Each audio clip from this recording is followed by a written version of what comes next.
Rohit S Patil ರವರು ಇಂದು ನಮ್ಮ ಕಾರ್ಯಕ್ರಮಕ್ಕೆ ಆಗಮಿಸಿದ್ದಾರೆ. ಅವರು ಆಯುರ್ವೇದ ವೈದ್ಯರು ಹಾಗೂ ಕ್ಲಿನಿಕಲ್ ಯೋಗ ಸ್ಪೆಷಲಿಸ್ಟ್ ಹಾಗೂ ಎನರ್ಜಿ ಹೀಲರ್. ಇವರಿಗೂ ಸಹ ವೇದಿಕೆಗೆ ಆಹ್ವಾನವನ್ನು ಬಯಸ್ತಾ ಇದ್ದೇನೆ.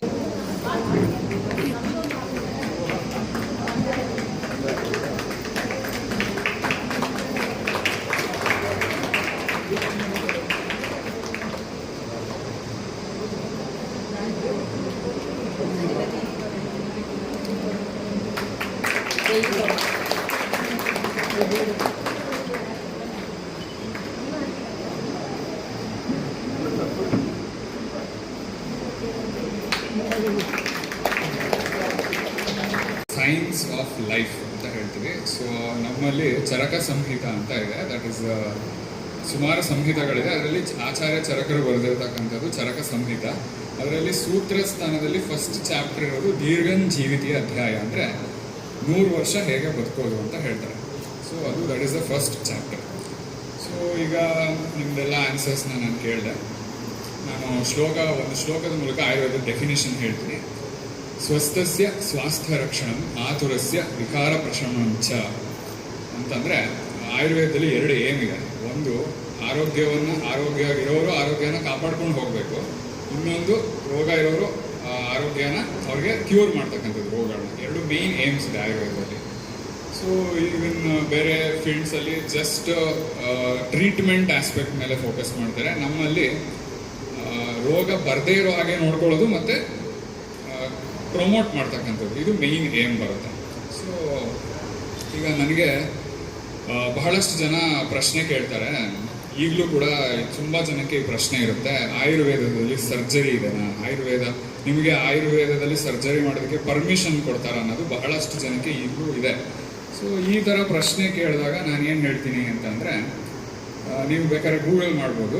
ಆಚಾರ್ಯ Sushruta, he was father of surgery, and ಅವರು ಸುಶ್ರುತ ಸಂಹಿತ ಅಂತ ಒಂದು ಟೆಕ್ಸ್ಟ್ ಬುಕ್ಕನ್ನು ಬರೆದಿದ್ದಾರೆ.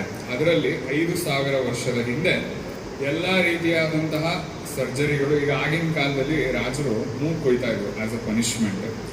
ಸೊ ಆಗ nose reconstruction surgery, plastic surgery, eye surgery, cataract surgery, ಎಲ್ಲ ತರಹದ ವೂಂಡ್ ಮ್ಯಾನೇಜ್ಮೆಂಟ್, ಅಂದರೆ ಬೇರೆ ಬೇರೆ ತರಹದ, ಈಗ ಡಯಾಬಿಟಿಕ್ ಫುಡ್ ಅಲ್ಸರ್ಸ್ ಅಂತ ಆಗುತ್ತೆ, ಕ್ರಾನಿಕ್ ಏಲ್ಮೆಂಟ್ಸ್, ಮತ್ತು ಬ್ಯಾಂಡೇಜಿಂಗ್ ಟೆಕ್ನಿಕ್ಸ್. ಈಗ ಬಂಧ ಅಂತ ಹೇಳ್ತೀವಿ ಅದಕ್ಕೆ. ಬಂಧಗಳಂದರೆ ಈಗ ಗಾಯಗಳಾದಾಗ ಯಾವ ಥರ ಬ್ಯಾಂಡೇಜಿಂಗ್ ಟೆಕ್ನಿಕ್ಸ್ ಇರುತ್ತೆ, ಇದೆಲ್ಲದನ್ನು ಹೇಳಿದ್ದಾರೆ. ಮತ್ತು ನಿಮಗೆ ನಮ್ಮಲ್ಲಿ ಸುಮಾರು ಜನಕ್ಕೆ ಆಯುರ್ವೇದದ ಸಬ್ಜೆಕ್ಟ್ಸ್ ಬಗ್ಗೆ ಗೊತ್ತಿಲ್ಲ, ಏನೇನು ಸಬ್ಜೆಕ್ಟ್ಸ್ ಇದೆ ನಮ್ಮಲ್ಲಿ ಅಂತ. ನಮ್ಮಲ್ಲಿ ನೋಡಿ, ಶಲ್ಯತಂತ್ರ ಅಂದರೆ ಜನರಲ್ ಸರ್ಜರಿ, ಶಾಲಾಕ್ಯ ತಂತ್ರ ಅಂದರೆ ENT, ಆಪ್ತೋ, ಡೆಂಟಲ್ ಎಲ್ಲ ಬರುತ್ತೆ. ನೆಕ್ಸ್ಟ್ ನಿಮಗೆ ಕೌಮಾರ ವೃತ್ತೇಸ್, ಪೀಡಿಯಾಟ್ರಿಕ್ಸ್, ಪ್ರಸೂತಿ, ಸ್ತ್ರೀ ರೋಗ ಅಂದರೆ ಗೈನಕಾಲಜಿ ಮತ್ತು ಆಬ್ಸ್ಟೆಟಿಕ್ಸ್ ಬರುತ್ತೆ. ನಮ್ಮ ಆಯುರ್ವೇದದಲ್ಲಿ 3 ಥರ ಚಿಕಿತ್ಸೆ ಬರುತ್ತೆ. ಒಂದು ಸತ್ವವಜಾಯಿ, ಯುಕ್ತಿ ವಿಪಾಶ ಅಂತ, ದೈವ ವಿಪಾಶ ಚಿಕಿತ್ಸಾ ಅಂತ ಬರುತ್ತೆ. ಸೊ ನನ್ನ ಕ್ಲಿನಿಕ್ ಹೆಸರನ್ನು ಆದಿದೈವ ಆಯುರ್ವೇದ ಅಂತ ಇಟ್ಟಿದ್ದೀನಿ. ಸೊ ಇಲ್ಲಿ ಇದು ಒಂದು ದೈವ ಕ್ಷೇತ್ರ ಆಗಿರೋದ್ರಿಂದ ನಾನು ದೈವ ವಿಪಾಶ ಚಿಕಿತ್ಸೆ ಬಗ್ಗೆ ಸ್ವಲ್ಪ ಹೇಳಕ್ಕೆ ಇಷ್ಟಪಡ್ತೀನಿ. ಏನಂತಂದರೆ ನೋಡಿ, ನಮ್ಮ ದೈವ ವಿಪಾಶದಲ್ಲಿ ಮಂತ್ರ, ಯಂತ್ರ, ತಂತ್ರ, ಜಪ, ತಪ ಎಲ್ಲ ಬರುತ್ತೆ. ಸೊ ಕೆಲವೊಂದು ವ್ಯಾಧಿಗಳಿಗೆ ನಾರ್ಮಲ್ ಆಗಿ ಬೇರೆ ಫೀಲ್ಡಲ್ಲಿ ಕ್ಯೂರ್ ಇಲ್ಲ. ಬಟ್ ನಮ್ಮ ಆಚಾರ್ಯರು ದೈವ ವಿಪಾಶ ಚಿಕಿತ್ಸೆಯಲ್ಲಿ ಇದಕ್ಕೆ ಹೇಳಿದ್ದಾರೆ. ಎಸ್ಪೆಷಲಿ ಮನೋರೋಗಗಳಿಗೆ, ಮಾನಸಿಕ ವಿಕಾರಗಳಿಗೆ ಹೇಳಿದ್ದಾರೆ.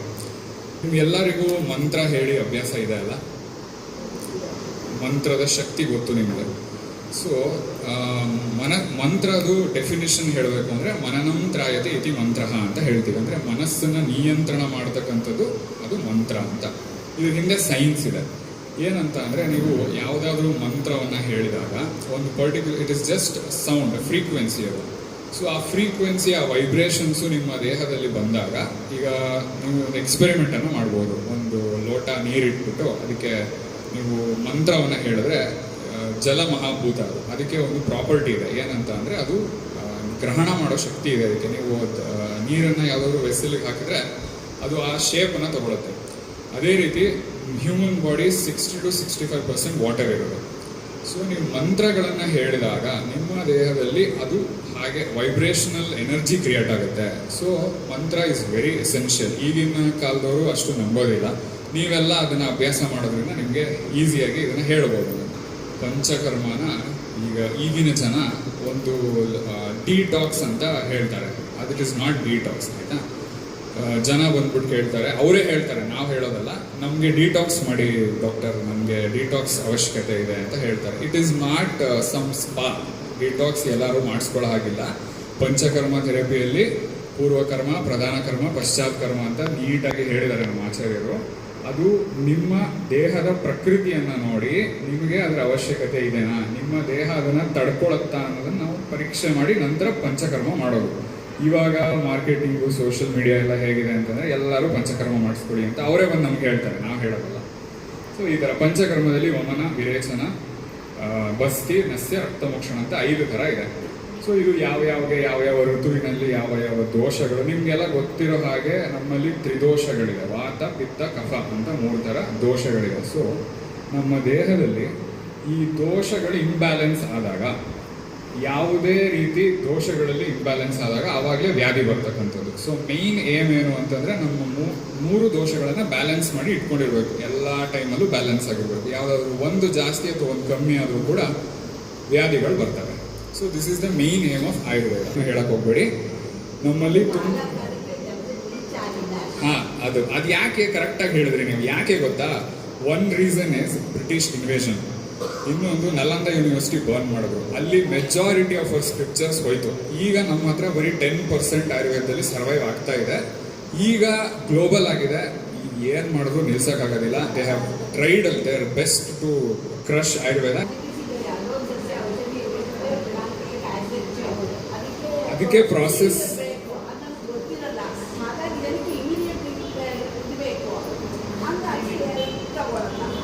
ನೋಡಿ, ಇಮ್ಮಿಡಿಯೇಟ್ ರಿಲೀಫ್ ಅಂತ ಹೇಳಿದ್ರಲ್ಲ, ಪ್ರಾಸೆಸ್ ತುಂಬಾ ಕಷ್ಟ.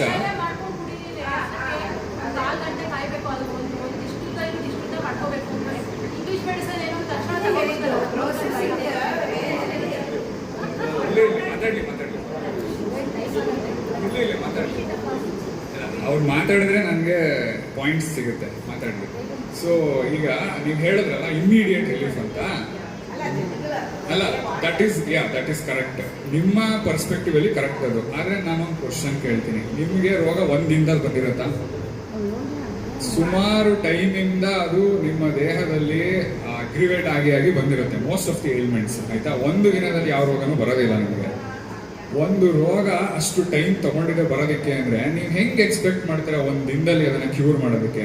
ನಿಮಗೆ ಇಂಗ್ಲಿಷ್ ಅವರು ಮಲ ಮಚ್ಚಿ ಕಳಿಸ್ತಾರೆ, ಚೆನ್ನಾಗಿದೆ ನೋಡಿ, ಒಳಗಡೆ ಹಾಗೆ ಇರುತ್ತೆ ವ್ಯಾಧಿ. ಅದು ವ್ಯಾಧಿಯನ್ನ ಬುಡದಿಂದ ಕಿತ್ತೋಗಕ್ಕೆ ಟೈಮ್ ಬೇಕು, ಇಟ್ ನೀಡ್ಸ್ ಟೈಮ್. ನೀವು ಬೇಕಾದ್ರೆ ಆಯುರ್ವೇದಿಕ್ ಥೆರಪೀಸ್ ತಗೊಂಡ್ಮೇಲೆ ನೋಡಿ, after some time you feel a lot better. ಮತ್ತೆ ಬರೋದಿಲ್ಲ ವ್ಯಾಧಿ ನಿಮಗೆ, ಮತ್ತೆ ಬರದೇ ಇರೋ ಹಾಗೆ ಮಾಡೋದು ಆಯುರ್ವೇದ. ಎಲ್ಲರಿಗೂ ಒಂದು ಖುಷಿ ವಿಷಯ ಏನು ಅಂತ ಅಂದ್ರೆ, ಎಲ್ಲ ಋತುವಿನಲ್ಲೂ ಮಧ್ಯಾಹ್ನ ಮಲ್ಕೋಬಾರ್ದು ಅಂತ ಹೇಳ್ತಾರೆ ಆಚಾರ್ಯರು. ಇದು ಒಂದು ಋತುವಿನಲ್ಲಿ ಮಲ್ಕೋಬೇಕು ಅಂತ ಹೇಳ್ತಾರೆ, ಯಾಕಂದ್ರೆ ಅದು ಎನರ್ಜಿ ಬೇಕು ಅಂತ.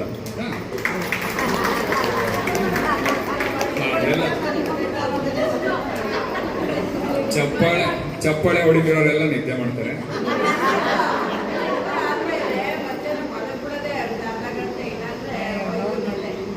ಆದ್ರೆ ಇದು ಎಲ್ಲಾ ಟೈಮಲ್ಲೂ ಮಲ್ಗೋ ಹಾಗಿಲ್ಲ. ಈಗ ಮಲ್ಕೋಬೇಕು. ಬಟ್ ಈ ದಿವಾ ಸ್ವಪ್ನ ಅಂತ ಕರಿತೀವಿ ಮಧ್ಯಾಹ್ನ ಮಲ್ಗೋದಕ್ಕೆ, ಇದನ್ನ ಬೇರೆ ಋತುವಿನಲ್ಲಿ ಮಾಡಿದ್ರೆ ಇದು one of the causes for ಕಫ ವ್ಯಾಧಿ, ಅಂದ್ರೆ ಈ ಮಧುಮೇಹ ಇದೆಲ್ಲ ಬರೋದಕ್ಕೆ ಮೇನ್ ರೀಸನ್ಸ್ ಇವೆಲ್ಲ, ಆಯ್ತಾ. ಸೊ ಕಫ ವೃದ್ಧಿ ಆಗುತ್ತೆ ದೇಹದಲ್ಲಿ. ವಿಚಾರವನ್ನ ನಿಮ್ಮ ಮುಂದೆ ಹಂಚ್ಕೊಳ್ಳೋಕೆ ಇಷ್ಟಪಡ್ತೀನಿ. ಮನೆಗೆ ಯಾರೇ ಅತಿಥಿಗಳು ಬರಲಿ, ಮನೆ ಆಕೆ ಸಿದ್ಧಪಡಿಸಿದಂತಹ ಊಟನ ಒಂದು ಕೃತಜ್ಞತೆಯಿಂದ, ಅದು ಹೇಗೆ ಇರಲಿ, ಅವರ ಶ್ರಮಕ್ಕೆ ಬೆಲೆ ಕೊಟ್ಟು ಚೆನ್ನಾಗಿತ್ತು ಅನ್ನುವ ಒಂದೇ ಒಂದು ಪದ ಆಕೆಗೆ ಅಪಾರವಾದಂತಹ ಸಂತೋಷನ ಕೊಡುತ್ತೆ. ನಮ್ಮಲ್ಲಿ ನಾವು ಅದನ್ನು ಬೆಳೆಸ್ಕೋಬೇಕು. ಇದುವರೆಗೆ ಯಾರಿಗಾದರೂ ಒಂದು ಮಾತು ಹೇಳುವಂಥ ಒಂದು ಸ್ವಭಾವ ಇರೋದಿಲ್ಲ.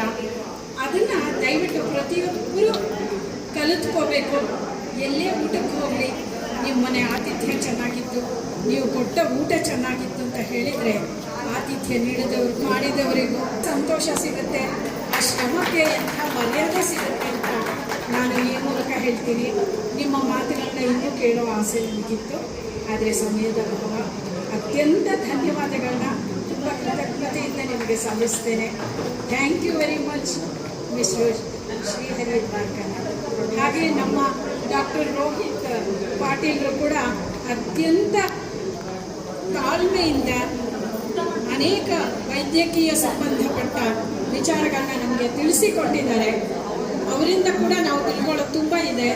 ಮತ್ತೊಂದು ಅವಕಾಶ ರೋಹಿತ್ ಅವರು ನಮ್ಮಲ್ಲಿ ಬಂದು ಮಾತಾಡಿ ನಮಗೆಲ್ಲ ವಿಚಾರಗಳನ್ನ ತಿಳಿಸ್ಲಿ ಈ ಆಯುರ್ವೇದದ ಬಗ್ಗೆ ಅಂತ ನಾನು ಅವ್ರನ್ನ ಕೇಳ್ಕೊಳ್ತೀನಿ. ನಮ್ಮನ್ನು ಇಷ್ಟು ಒಂಥರ ಎನ್ಲೈಟನ್ ಮಾಡಿದ್ದಕ್ಕೆ ಮಿಸ್ಟರ್ ರೋಹಿತ್ ಪಾಟೀಲ್ರಿಗೂ ನಾನು ಧನ್ಯವಾದಗಳು ಹೇಳ್ತೀನಿ. ಇದು ನನ್ನ ವೈಯಕ್ತಿಕವಾಗಿ ನಾನು ಅವರಿಗೆ ಸಲ್ಲಿಸ್ತೀನಿ ಕೃತಜ್ಞತೆಗಳು. ಲಕ್ಷ್ಮೀ ವಿಠಲ್ರವ್ರಿಗೆ ವಿಷನ್ ಇಲ್ವಾ? ವಿಷನ್ ಇಲ್ವಾ? ಇಲ್ಲ ನಾನು ಆಡಲ್ಲ.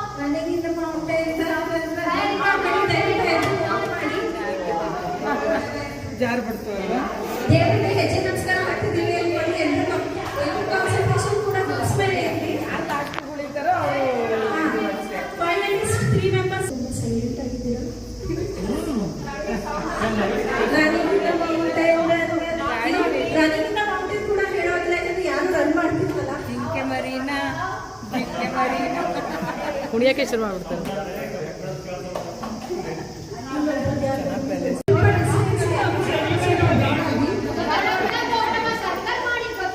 ಅದು ಇಷ್ಟು ವಿಷನ್ ಇಲ್ವಾ?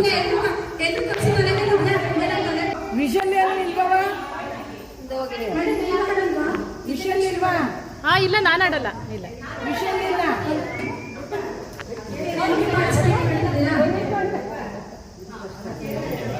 ಅಲ್ಲ ಇಟ್ಕೊಳ್ಳಿ ರನ್ನಿಂಗ್ ಮೌಂಟೇನ್ ಜಾರು ಬರ್ತವಲ್ಲ ದೇವರಿಗೆ ಹೆಜ್ಜೆ ನಮಸ್ಕಾರ ಹಾಕ್ತಿದ್ದೀವಿ ಅನ್ಕೊಂಡು ಎಲ್ಲರೂ ಕಾನ್ಸಂಟ್ರೇಷನ್ ಕೂಡ ಮುಗಿಸ್ಬೇಡಿ. ಫೈನಲಿಸ್ಟ್ 3 ಮೆಂಬರ್ಸ್ ಸೆಲೆಕ್ಟ್ ಆಗ್ತೀರಾ? ಹಾಗೆ ನಿಧಾನ ನಡೀರಿ, ತುಂಬಾ ನಿಧಾನ. ಎಲ್ಲರೂ ತುಂಬ ಸೈಲೆಂಟ್ ಆಗಿದ್ದೀರಾ? ರನ್ನಿಂಗ್ ಮೌಂಟೇನ್ ಕೂಡ ಹೇಳೋದಿಲ್ಲ, ಯಾಕಂದ್ರೆ ಯಾರು ರನ್ ಮಾಡ್ತಿದ್ವಲ್ಲ. ಕುಣಿಯಕ್ಕೆ ಶುರು ಮಾಡ್ಬಿಡ್ತಾರೆ.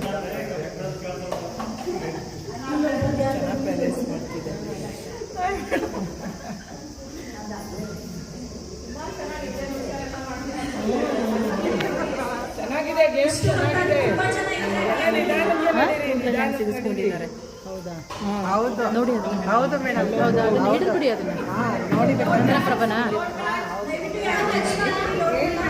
ತಲೆ ಕೂದಲೊಳಗೆಲ್ಲ ಸಿಗಿಸ್ಕೊಂಡಿದ್ರೆ ಕಾಣುತ್ತೆ, ಇಲ್ಲಿ ಗೊತ್ತಾಗ್ತಾ ಇದೆ.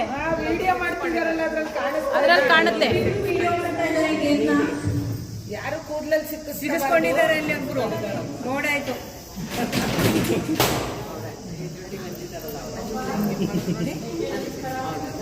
ಅಲ್ಲ, ದೇವ್ರ ಮುಂದೆ ಹೆಜ್ಜೆ ನಮಸ್ಕಾರ ಹಾಕ್ತಾ ಇದ್ದೀರಾ? ಯಾರು ಸ್ಲೋ ಆಗಿತ್ತು ದಯವಿಟ್ಟು ಸ್ಟಾಪ್ ಮಾಡಿ. ವಿಜಯ ಮಾಡ್ತಿರ್ಲಿ.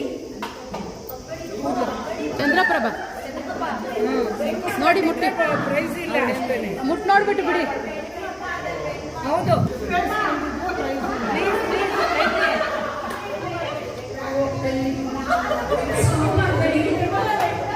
ನೀವು ಸ್ವಲ್ಪ ಸ್ಲೋ ಮಾಡಿದ್ರೆ ಮುಂದೆ ಇರೋರಿಗೆ ಪ್ರಾಬ್ಲಮ್ ಆಗುತ್ತೆ. ಯಾರು ಯಾವ ಫ್ಲೋನಲ್ಲಿ ಇದ್ದೀರಾ ಅದೇ ಫ್ಲೋನಲ್ಲಿ ಇರಿ.